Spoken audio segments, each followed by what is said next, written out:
Greetings. Welcome to Empty Classroom.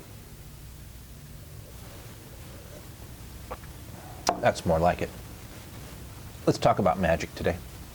And not just because that's an epic segue from that piece of music you just heard, but because being in this empty classroom that feels like it was frozen in time from March 13th, it's kind of an eerie, otherworldly feeling in here. Calendar still says March 13th. Our daily schedule still up from that Friday. We had library, by the way, and I remember many of you coming back with teetering stacks of books. The Iditarod is hanging over my left shoulder here, stopped mid-race. Though the real race continued on during the pandemic because you have a musher and 14 dogs out in the middle of the snow. Pretty easy to social distance, but yeah, no award ceremony for them, no banquets like they normally have. So sometimes things that are happening feel kind of like magic, like poof, the rest of our school year disappeared, which was 3 months ago. Over 3 months ago we were here, and parts of it feel like it was yesterday, and parts of it feel like it was a long time ago, so it's hard to kind of get those feelings in check here. And sometimes magic is just science, right? So for instance, the bread on the wall.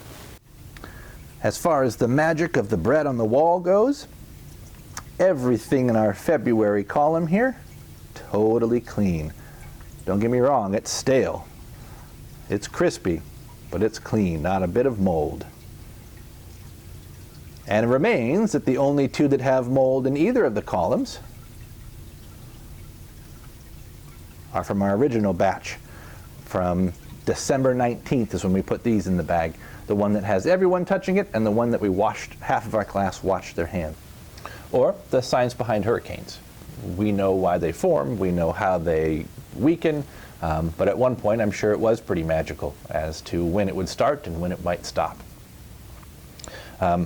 As I bundle things up for the year, it's a little sad for me. It's exciting because it's summer break, but it's a little bit sad because I'm reminded of things that we didn't quite finish, things that were left undone. The board says to do page 113 in your morning packet still. I think we did about a page a day. Maybe we missed one or two, so if we just round that to, let's say we had 115 school days we actually got to come to. And if we glance up in the corner, the most important number, how many cupcakes and cookies I received for kids' birthdays. That's 23. Quick math on that, 113 days divided by 23, well, 115 days divided by 23 gets you to 5. That means every 5 days this year, I received a cupcake or cookie, which is an average of about 1 per week all year long. I see our bubble math chart on the wall back there. That represents some unfinished business for some of you. You were planning on getting to 12s before spring break or maybe even before summer break. Some goals we set, and those were magically taken away. Also kind of magical is that we were following the stock market. Didn't know that it was going to be pretty historic later on in the year, but when we started following it in November, we kept track, and it was a steady climb for most of the stocks up past the holidays. And then first part of March, things went crazy, and we happened to be paying attention. So this is kind of frozen in time. These were down. Most all of our stocks were down on March 13th when we left. And then strangely, as I pan over, this isn't from March 13th. This is Mrs. Twilly and I trying to figure out how many desks we can get into a classroom and still keep them 6 feet apart. The corn is looking pretty sturdy and stock since its transplant. This one seems like it's been losing some water since it got transplanted, but I still see a couple of little peas on here. I'm going to help it prop up. This one looks like he's getting ready to eat pretty soon, so Mother Nature's finding a way. And speaking of finding a way, I want to thank you and your families for finding a way. It didn't look the same for every family in every situation, but learning how to get online, learning how to watch these videos and take Friday tests and pick up packets and get lunches and all that stuff was brand new this year. We were trying to make it up as we went along. So thank you for finding your way.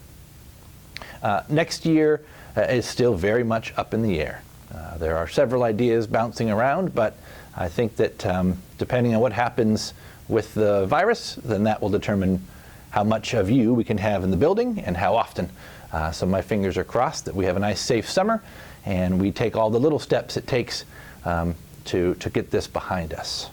And speaking of summer, have a great one. Hi, too.